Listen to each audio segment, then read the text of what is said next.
नमस्कार प्रिय छात्र और छात्राएं, मैं जितेंद्र कुमार रावत अमन कंप्यूटर शॉर्ट हैंड सेंटर आपका हार्दिक स्वागत करता है।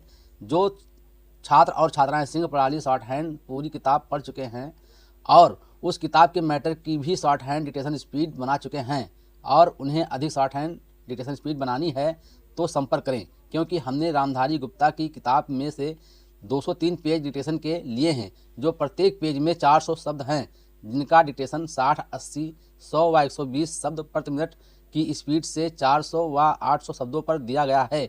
जो छात्र व छात्राएं विधिवत रूप से इन मैटरों का होमवर्क करके व्हाट्सएप पर चेक करा के अपनी शॉर्ट हैंड डिक्टेशन स्पीड बढ़ाना चाहते हैं या आउटलाइन प्राप्त करना चाहते हैं या शॉर्ट हैंड पढ़ना चाहते हैं तो संपर्क करें। Mobile number 91 98 94 39 41। दूसरा है 700 790 52 75। अतः संपूर्ण पढ़ाई व्हाट्सएप पर वीडियो के माध्यम से कराया जाएगा। धन्यवाद।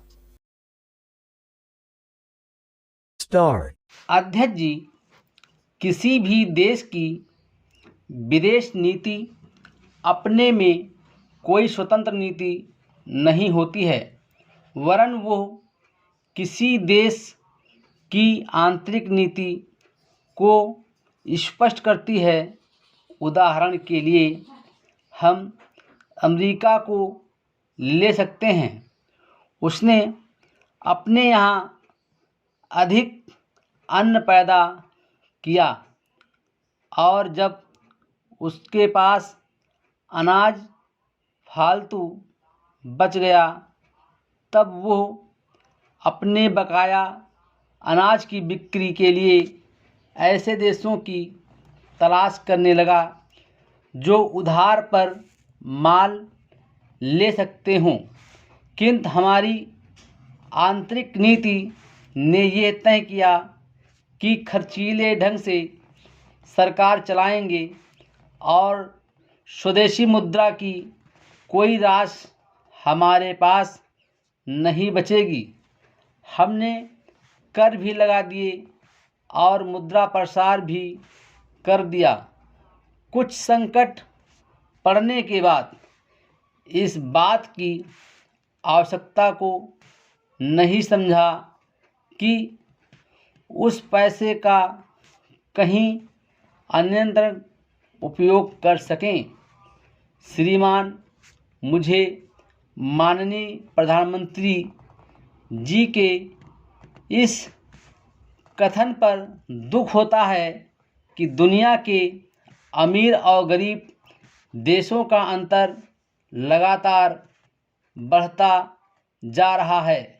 मैं उनसे ये पूछना चाहती हूँ कि भारत की विदेश नीति ने उस अंतर को घटाने की क्या कोशिश की है? क्या भारत सरकार ने कभी दुनिया की पंचायत में यह कहने की हिम्मत की है कि बालिग मताधिकार के आधार पर यूएनओ का चुनाव होकर एक संसद बनाई जाए?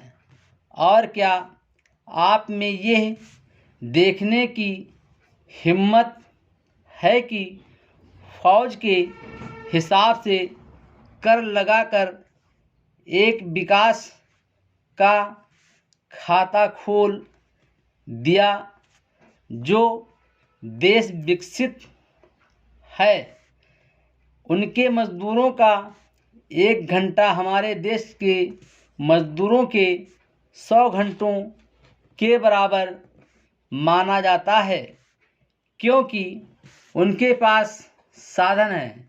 इसलिए यह अंतर और भी बढ़ता चला जा रहा है। किसी देश के अंदर आंतरिक नीति में अमीरी और गरीबी का अंतर बढ़ता चला जा रहा हो और वो दुनिया के देशों में विद्यमान अमीरी और गरीबी के इस अभिशाप को समाप्त करेगा।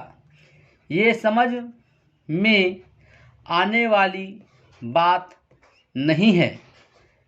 अब मैं आपका ध्यान एक और बात की ओर दिलाना चाहती हूँ। पूर्वी जर्मनी को मान्यता देते हमें परेशानी होती है, इसलिए कि शायद पश्चिमी जर्मनी को बुरा लगे, लेकिन पश्चिमी जर्मनी ने तो अपनी रक्षा का भार दूसरों पर छोड़ दिया है। उसने अपनी पूरी शक्ति इस बात पर लगा दी है कि अधिक से अधिक उत्पादन किया जाए। आपने जो समय दिया उसके लिए मैं आभार प्रदर्शन करता हूँ और आपका धन्यवाद करता हूँ। Full stop.